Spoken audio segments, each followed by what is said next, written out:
Okay, good evening, everybody, and many thanks for the invitation. So I'm trying to be very short because I think everybody is a little bit tired. So basically, I'm going to talk about antigen expression in E. coli using antibiotic-free selection.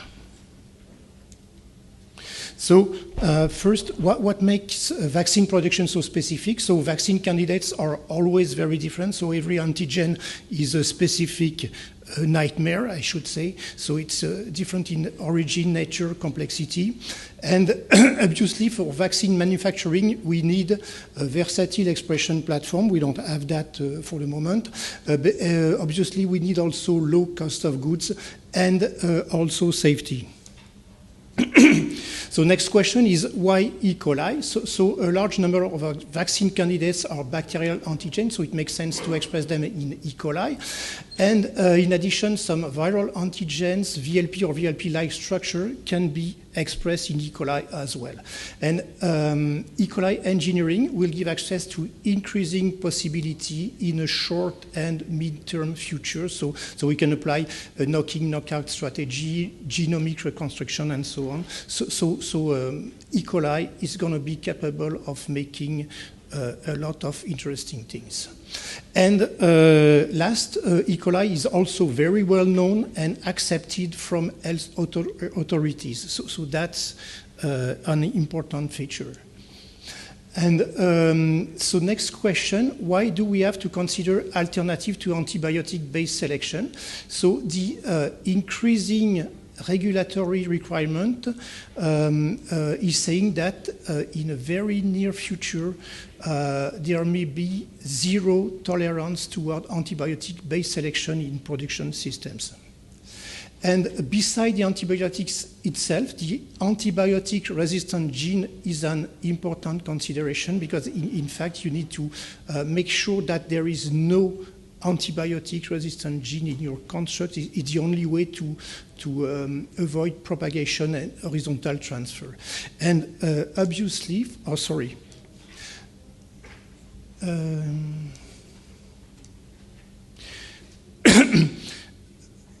for DNA immunization or gene therapy vector, this is absolutely required.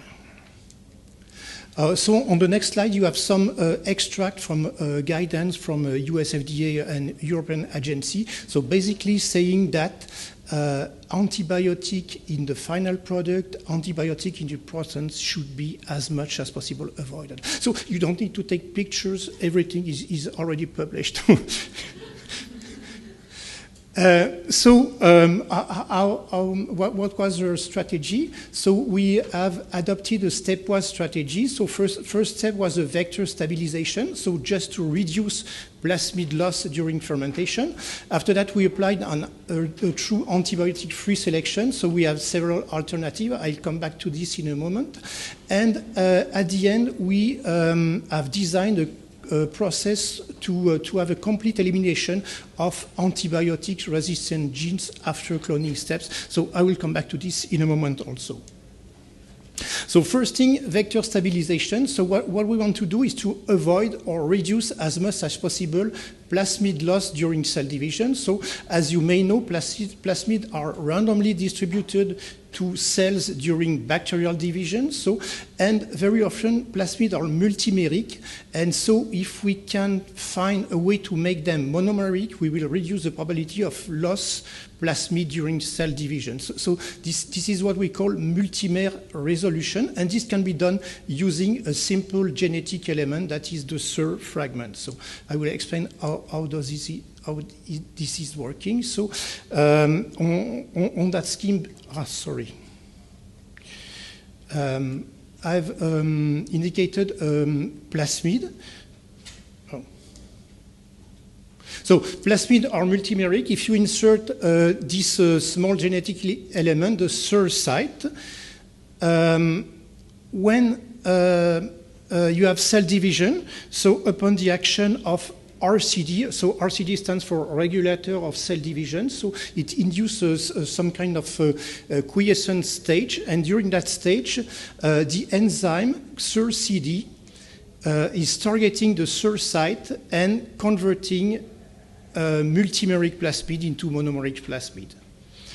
So what is the effect? So if you look at this table, so you have a very standard expression vector. You have exactly the same vector in which we have inserted the SIR fragment. And as you can see, over time, in that case, you have a very rapid decrease of the number of cells still containing a plasmid. If you add the SIR fragment, the decrease is less pronounced. And so if you use GFP as a marker, it's very easy to follow the thing. But the expression of GFP is not a very big challenge. So let's have a look of what happens if you are using a real antigen. So in that case, it's an antigen from Helicobacter pylori, so it's urease. And in that case, we have exactly the same kind of thing. So we have a standard plasmid with SIR, and in that case, we have put SIR in both orientation to see if there is some difference. And as you can see in that case, when you have some difficult to express antigen, the decrease of the number of cells still containing plasmid is even more pronounced. And in that case, that's very interesting. You can see that even before induction, you already have a reduction of the number of cells still containing a plasmid. And as you can see, at the end of fermentation, you are close to zero. So next step was to select an antibiotic-free selection. So for that, we have different possibilities. The most well-described are complementation of essential gene. You can also play with auxotrophy, and also with something we call post-segregational killing. So in that kind of system, the cell death is induced upon plasmid loss, and the one we have chosen is a poison antidote system, which is CCDA, CCDB, and CCD stands for control of cell death. So this has been described some years ago, so in that paper, and you have this system, CCDA, CCDB, that is you can obtain from a commercially available kit from a small biotech in Belgium, that is Delphi Genetics. And you all maybe already know the system because it's the selection system currently used in the Gateway cloning system from Invitrogen. I don't know if Invitrogen is still the name of the company. So what is the mode of action? So first, the poison. The poison is a CCDB. So what we have to do is to insert this gene into the bacterial genome. So it encodes a stable protein. It's quite small, about 100 amino acids. And this protein is binding to gyrase that is essential for cell division. So gyrase is a specific for prokaryotic world. And the antidote is a CCDA. So this gene product has to be plasmid borne, and you have to put it under control of a weak promoter. So on the next slide, I have a cartoon that explains this very well. So in red, you have CCDB, green CCDA, gene of interest, gyrase, CCDB gene product, CCDA gene product. So what happens? In the first case, if you have no plasmid, so CCDB is expressed from the bacterial chromosome. So CCDB is expressed, binds to gyrase, and the cell dies. If you have a plasmid, CCDA is expressed, bind to CCDB, so it prevents binding of CCDB to gyrase, and the cell can divide. In a case of plasmid loss, CCDA disappears first, and then CCDB can bind again to gyrase, and the cell dies. So it's very efficient means of selection. So we have done some evaluation in shake flags. I can go rapidly through this. So what we have been doing is to use a standard system, so a standard vector in the absence of SIR fragment, same vector with antibiotic-free selection, And in the last case, antibiotic-free selection and the addition of the third fragment. So what we can see in the first case, as you can see, you have 14.5% of expression. If you use antibiotic-free selection, you have a significant increase in protein production. And finally, if you combine SIR and antibiotic-free selection, you have further increase. So we can see that it's probably not a real synergy effect, but in any case, it's some kind of additive effect.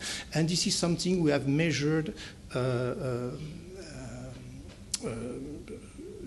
different times, and in fact, the more difficult it is to express your antigen, the more the effect is observable. So the next step was to use this kind of system in a more controlled environment. So using, for instance, an equipment like this, and so. We have done two kinds of experiments. So first, we will look at the right part of the slide. So this is fermentation in standard conditions. So it means that we are comparing a standard system, antibiotic-free system, in the same experiment. So in that case, we have done induction at OD 25, so this is likely to be standard conditions. And if you look at this line, so this is plasmid retention at the end of fermentation. So antibiotic-free system is almost 100%. With the other system, it's 90%. It's not a big difference, but if you look at the product yield, you have about twice the amount of expressed antigen. So that's already interesting.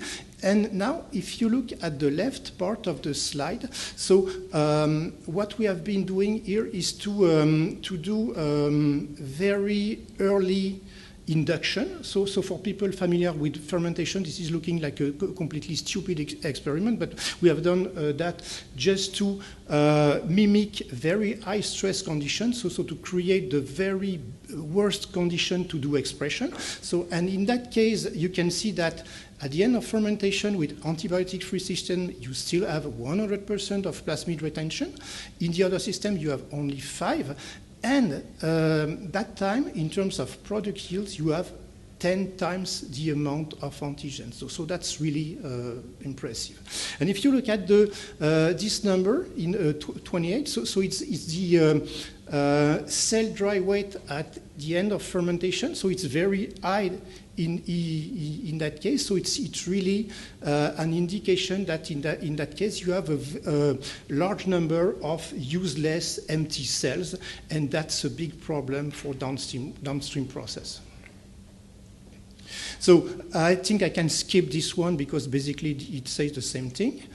The next experiment was to do the same thing and to make a comparison between 0.5 liter scale and 30 liter scale. And as you can see, according to these curves, it behaves exactly the same. So you can do perfect scale up of the system. And so it's the first conclusion. So the CCD system is functional at both 130 liter scale. We have basically no plasmid loss, whatever the time of induction, and protein list is at least similar or better, especially in case of late induction time or difficult to express protein. So the last improvement is the elimination of antibiotic-resistant genes. So because when you're building your system, you need antibiotic selection just to prevent contamination from the outside. So you have to insert kanamycin-resistant gene or any kind of antibiotic-resistant genes in your system, and to remove it just before the fermentation at the end of the process. So if you use standard procedure, so you can do just cutting and religation, but if you do that, you don't have any kind of positive selection, because if you have or not the antibiotic-resistant genes, you will get the same result. So what we have done to to overcome this is to make system of homologous recombination. So just to describe it in very few words. So we have the kanamycin-resistant gene here that is flanked by the 5' part and the 3' part of the CCDA gene. So between these two segments, you just have a very small overlapping fragment. So, and you just have to cut this in the middle. So you do a bacterial transformation with linear DNA. So this linear DNA will have the possibility to recircularize. And at the end, you obtain a full-size functional CCDA. And in that case, CCDA can be functional only if the kanamycin-resistant gene has been eliminated. So you have a true positive selection on the system. So I think I'm on time. So as a conclusion, combination of plasmid stabilization, antibiotic-free selection can greatly improve recombinant protein production, complete elimination of antibiotics. So I go through this. We have already seen that. And one thing that is quite important is from the regulatory authorities, antibiotic-free selection is going to move from preferred to highly recommended to very soon mandatory. So be careful about that. And so as an ongoing improvement, we can combine antibiotic-free selection with new engineered strain to improve solubility, secretion capacity, but this is another story. So as I mentioned previously, so everything has been already published. So I invite you to give a look at these papers. And so what else? I need to acknowledge people from both Sanofi Pasteur and BioAster. And I would like to finish with a sentence from a very famous man. And thank you for your attention.